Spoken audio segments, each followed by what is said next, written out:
لا حول ولا قوة إلا بالله العلي العظيم أعوذ بالله من الشيطان الرجيم بسم الله الرحمن الرحيم رب اشرح لي صدري ويسر لي أمري واحلل عقدة من لساني يفقهوا قولي اللهم صل على محمد وآل محمد وعجل فرجهم السلام علیکم۔ آج کا ہمارا موضوع درس احکام و مسائل عبادات درس نمبر 7 ہے۔ آج ہم نماز میت کے صحیح ہونے کے شرائط کے بارے میں پڑھیں گے۔ اس کا PDF آپ لوگوں کو بھیجا جا چکا ہے، اس کی آڈیو بنا کے آپ لوگ ہمیں بھیج دیجیے گا، اور جو سوالات آپ سے پوچھے جائیں ان کے جوابات آپ تحریر کریے گا۔ درس کا آغاز کرتے ہیں۔ نماز میت کے صحیح ہونے کے شرائط۔ مسئلہ نمبر 742۔ نماز میت کے صحیح ہونے میں چند شرائط لازم ہیں، جن میں سے پہلی شرط یہ ہے کہ ضروری ہے میت کو غسل، قنوت اور کفن پہنانے کے بعد نماز میت پڑھی جائے، اور اگر اس سے پہلے یا ان کے دوران اگرچہ بھول کر یا مسئلہ نہ جاننے کی وجہ سے پڑھے تو کافی نہیں ہے۔ دوسری شرط، واجب ہے کہ میت کو پشت کے بل لٹائے، اس طرح کہ میت کا سر نماز پڑھنے والے کے داہنی طرف اور اس کا پیر نماز پڑھنے والے کے بائیں طرف ہو۔ تیسری شرط یہ ہے کہ میت نماز پڑھنے والے کے سامنے ہو، پس اگر نماز گزار کے پیچھے میت ہو تو نماز صحیح نہیں ہے۔ اسی طرح اگر نماز پڑھنے والے کے دو طرف میں سے کسی ایک طرف یعنی کہ دائیں یا بائیں طرف ہو تو بھی نماز صحیح نہیں ہے، مگر مامومین یعنی کہ جو پیچھے نماز پڑھ رہے ہیں، مامومین کے لیے جس وقت نماز میت جماعت کے ساتھ پڑھی جائے اور صفیں طولانی ہوں، ایسی صورت میں ان لوگوں کی نماز میں جو میت کے سامنے نہ ہو کوئی اشکال نہیں ہے۔ اسی طرح اگر چند جنازہ ہو اور ایک ساتھ رکھا ہو کہ جو پیچھے نماز پڑھ رہے ہیں ان کے لیے ایسی کوئی شرائط نہیں ہے، لیکن اگر چند جنازے ہوں اور ان سب جنازوں پہ ایک ہی مرتبہ نماز میت پڑھی جا رہی ہو تو اس میں اس شرط کا لازم ہونا ضروری نہیں ہے۔ چوتھی شرط، نماز پڑھنے والے کو میت سے اتنی دور کھڑا نہیں ہونا چاہیے کہ میت کے نزدیک کھڑا ہونا صدق نہ آئے، کہ لوگ دیکھنے پہ یہ نہ کہیں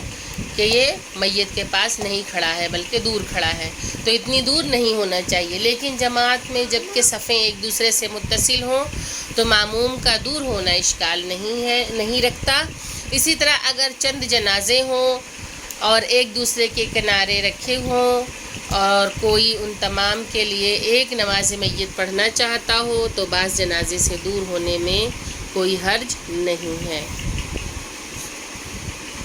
پانچویں شرط، نماز میت اور نماز گزار کے درمیان پردہ، دیوار یا کوئی دوسری چیز حائل نہ ہو، لیکن اگر میت تابوت وغیرہ میں ہو تو کوئی حرج نہیں ہے۔ چھٹی شرط، نماز گزار کی جگہ میت کی جگہ سے معمول سے زیادہ پست یا بلند نہ ہو، لیکن مختصر پستی یا بلندی میں کوئی حرج نہیں ہے، کہ نہ تو میت بالکل اونچائی پہ رکھی ہو، نماز پڑھانے والا نیچے ہو، اور نہ ہی نماز پڑھانے والا بالکل اونچائی پہ ہو، میت نیچے ہو، تو ایسی جگہ پہ نماز نہیں۔ لیکن اگر تھوڑا بہت اوپر نیچے اگر ہو جا رہا ہے، پستی یا بلندی ہو رہی ہے تو اس میں کوئی حرج نہیں ہے۔ ساتویں شرط، نماز پڑھتے وقت ضروری ہے کہ میت کی شرمگاہ ڈھکی ہو، اور اگر اسے کفن پہنانا ممکن نہ ہو تو ضروری ہے کہ اس کی شرمگاہ کو کپڑے، لباس یا تختے اور اس کے مانند دوسری چیزوں سے چھپا دیں۔ آٹھویں شرط، جو شخص میت پر نماز پڑھ رہا ہو اس کا عاقل ہونا ضروری ہے، یعنی کہ دیوانہ نہ ہو۔ قول مشہور کی بنا پر شیعہ اثنا عشری ہو، لیکن اگر غیر شیعہ اثنا عشری نے ایسی میت کے بدن پہ جو غیر شیعہ اثنا عشری ہے نماز پڑھی ہو تو لازم نہیں ہے کہ شیعہ اثنا عشری اس کو دوبارہ پڑھے، مگر یہ کہ میت کا ولی ہو، کہ اگر اس پہ نماز میت پڑھی جا چکی ہے تو کہہ رہے ہیں لازم نہیں ہے، لیکن اگر میت کا ولی راضی ہو تو۔ 9ویں شرط، جو میت پر نماز پڑھ رہا ہو اسے قبلہ رخ ہونا ضروری ہے۔ 10ویں شرط، جو میت پر نماز پڑھ رہا ہو ضروری ہے کہ نماز میت کو کھڑا ہو کر پڑھے، لیکن اگر کوئی کھڑے ہو کر نماز میت پڑھنے والا نہ ہو تو بیٹھ کر اس پر نماز پڑھ سکتا ہے۔ 11ویں شرط، نماز پڑھنے والے کے لیے ضروری ہے کہ قصد قربت اور اخلاص کے ساتھ نماز پڑھے۔ 12ویں شرط، نیت کے وقت میت کو معین کرے، اگرچہ اجمالی طور پر مثلا نیت کرے کہ اس میت پر نماز پڑھتا ہوں قربتاً الی اللہ، یا جب نماز میت جماعت کے ساتھ ہو رہی ہو تو اس وقت ماموم یعنی کہ جو پیچھے جو نماز پڑھا رہا ہے، ماموم قصد کرے کہ میں اس میت پر نماز پڑھتا ہوں جس میت کا امام جماعت نے قصد کیا ہے۔ جو میت کے پیچھے نماز پڑھتے ہیں، جو امام کے پیچھے جو نماز پڑھے جماعت کے ساتھ، تو پیچھے نماز پڑھنے والے کو ماموم کہتے ہیں، اور جو نماز پڑھاتا ہے اسے امام کہتے ہیں۔ تو جس میت پہ نماز پڑھائی جا رہی ہے تو اس کے پیچھے جو لوگ کھڑے ہیں یعنی کہ جو مامومین ہیں، جو ماموم ہے، وہ قصد کرے کہ میں اس میت پر نماز پڑھتا ہوں جس میت کا امام جماعت نے قصد کیا ہے۔ 13ویں شرط ہے، استقراء اور سکون کی رعایت کرے، اس معنی میں کہ نماز گزار بہت زیادہ اضطراب نہ رکھتا ہو کہ نماز میت کے لیے کھڑا ہونا صدق نہ کرے، بلکہ احتیاط واجب کی بنا پر استقرار اور سکون بدن جو نماز یومیہ کے قیام میں معتبر ہے، لازم ہے کہ نماز میت میں بھی رعایت کی جائے کہ سکون سے نماز پڑھے، جس طرح سے ہم نماز پنجگانہ پڑھتے ہیں اسی طرح سکون سے قیام کرے، سکون سے کھڑا ہو۔ 14ویں شرط، نماز میت کی تکبیروں اور دعاؤں میں موالات اور یکے بعد دیگرے پڑھنے کی رعایت کرنا چاہیے، اسی طرح کہ نماز میت کی دعاؤں اور تکبیرات کے درمیان اتنا فاصلہ نہ ہو جائے کہ نماز کی شکل ختم ہو جائے۔ 15ویں شرط، نماز میت میں ہر اس کام سے پرہیز کرنا ضروری ہے جو نماز کی شکل کو ختم کر دے، بلکہ احتیاط واجب کی بنا پر مجموعی طور پر بات کرنے، قہقہا لگانے، قبلے سے رخ پھیرنے سے پرہیز کریں۔ 16ویں شرط یہ ہے کہ نماز میت اس کے شرعی ولی کی اجازت سے پڑھی جائے، اور بغیر اس کی اجازت کے نماز میت صحیح نہیں ہے، جس کی تفصیل پہلے ذکر ہو چکی ہے۔ 17ویں شرط یہ ہے کہ نماز میت کی جو کیفیت بیان ہوئی ہے اسی طرح پڑھی جائے۔ مسئلہ نمبر 743، جو نماز میت پڑھنا چاہتا ہو لازم نہیں ہے کہ وضو، غسل یا تیمم کے ساتھ ہو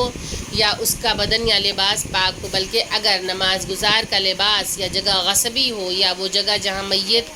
جہاں پر میت رکھی ہو پھر بھی نماز میت صحیح ہے، اگرچہ غصب کرنے والا غصب کرنے کی وجہ سے گناہ گار ہے، لیکن نماز میت صحیح ہے۔ اور احتیاط مستحب ہے کہ انسان نماز میت میں ان تمام مقامات کی رعایت کرے جو دوسری نمازوں میں معتبر ہے۔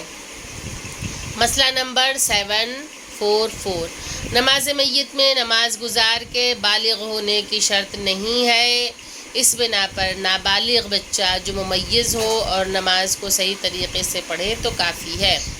مسئلہ نمبر 745، اگر میت نے وصیت کی ہو کہ کوئی مخصوص شخص اس پر نماز پڑھے تو اس کے لیے لازم نہیں ہے کہ وہ میت کے ولی سے اجازت لے، اگرچہ ایسا کرنا بہتر ہے، لیکن اگر میت نے یہ وصیت کی ہو اس کا شرعی ولی کسی مخصوص شخص کو نماز میت کے لیے بلائے تو ولی کی اجازت ساقط نہیں ہوگی اور لازم ہے کہ وہ شخص میت کے ولی سے اجازت لے۔ مسئلہ نمبر 746،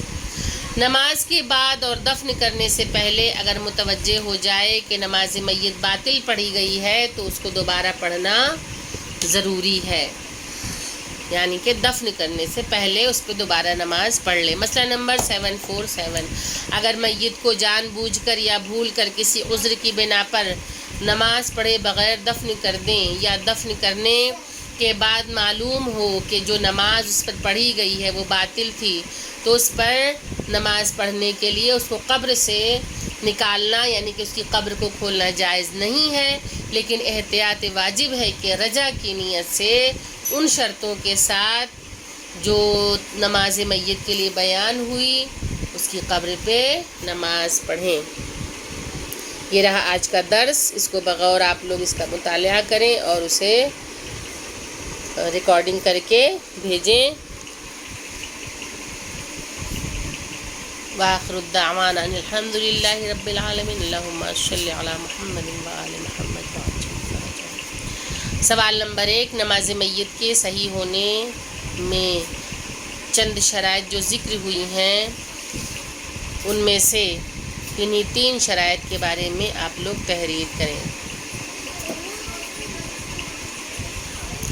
کیا نماز میت اس وقت صحیح ہے جب کہ وہ تابوت میں رکھی ہوئی ہے،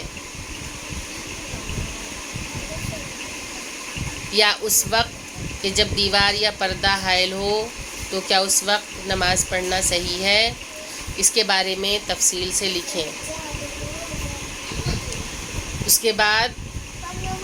سوال نمبر 3 یہ ہے کہ نماز میت نے اس کے ولی سے اجازت لینا ضروری ہے یا نہیں؟ سوال نمبر 4، اگر میت نے وصیت کی ہو کہ کوئی مخصوص شخص اس پر نماز پڑھے تو کیا ولی سے اجازت لینا ضروری ہے؟ نمبر 5، اگر میت پہ نماز میت نہیں پڑھی گئی ہو اور وہ دفن کر دی گئی ہو تو اس کے بارے میں کیا حکم ہے؟ یہ رہے آپ کے سوالات، آپ لوگ اس کے جوابات لکھ کے ہمیں بھیجیے گا۔ وآخر الدعوانا الحمد للہ رب العالمین، اللہم صلی علی محمد وآل محمد وعجل فرجہم۔ السلام علیکم، خدا حافظ۔